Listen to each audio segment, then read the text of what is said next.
Itura ria Jabi-inĩ Kinangobu riamũkĩrĩte ageni kuma ng'ongo na ng'ongo, mũingĩ na atongoria hamwe mekinyĩtie mathiko-inĩ ma Mukami Kimathi mũciĩ gwake. Igongona rĩrĩ rĩgomithanĩtie atongoria nene thirikari-inĩ ya bũrũri na thirikari cia kaunti. Andũ a nyũmba ya Kimathi macakaĩte Mukami ta mũciari mũtugi na ũraheanaga motaro ma mũtũrĩre. When I got married, Mukami took my wife and her wings, and they became great friends. My children thought she was my sister, whom they called Auntie Kimathi. As the last born, you really loved me and took care of me at the age of 11 years when my mother passed on. I missed you a lot. When you came back in 1957 and you gave me motherly care. When you migrated from mathiko-inĩ to the original ancestral land Gathuthi, I followed you and you continued with your parenting skills to make sure that I grew up to be a strong young man. She loved my children and would do anything for them. Mom, you forever remain in my heart, and we shall meet at Jesus' feet.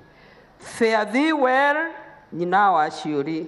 Mamũgathĩrĩrie nĩ kwaga kũmatiganĩria ona ehothete kũnyita itemi mbara-inĩ ya gwethera bũrũri wĩyathi.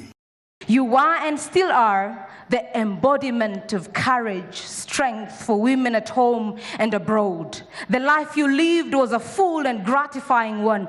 Rest in peace, Grandma, knowing that the torch has been passed and your vision of a unified Kenya lives on in me and everyone here today. Mom, you're a mentor. You educated me and took me to the best school in Nyandarua County, Karima Girls. You taught me how to pray and woke me and my siblings up at 3 a.m.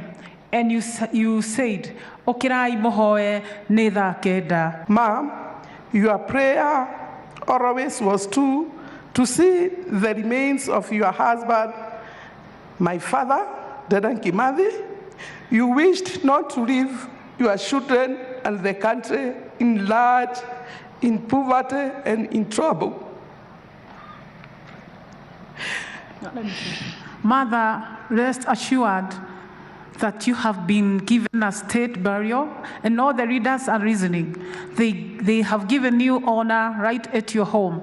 Your children, grandchildren, great-grandchildren, and generation to come will not be left to rotate in the vicious cycle of poverty. Rũgano rwa Mukami rũtambũrũkĩtio wega nĩ arata ake na amwe a itungati arĩa manyitire itemi mbara-inĩ ya wĩyathi. She was detained alongside the former First Lady, Mama Kenyatta, where they used to make maths together. She was a very prayerful woman who woke up at 3 a.m. each day to pray for her children and the country. She has helped to administer the word of God to most parts of the country and beyond Kenya.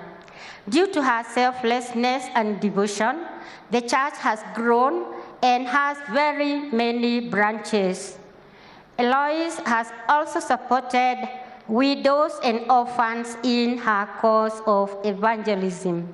Kwa hivyo ningekuomba Rais, tafadhali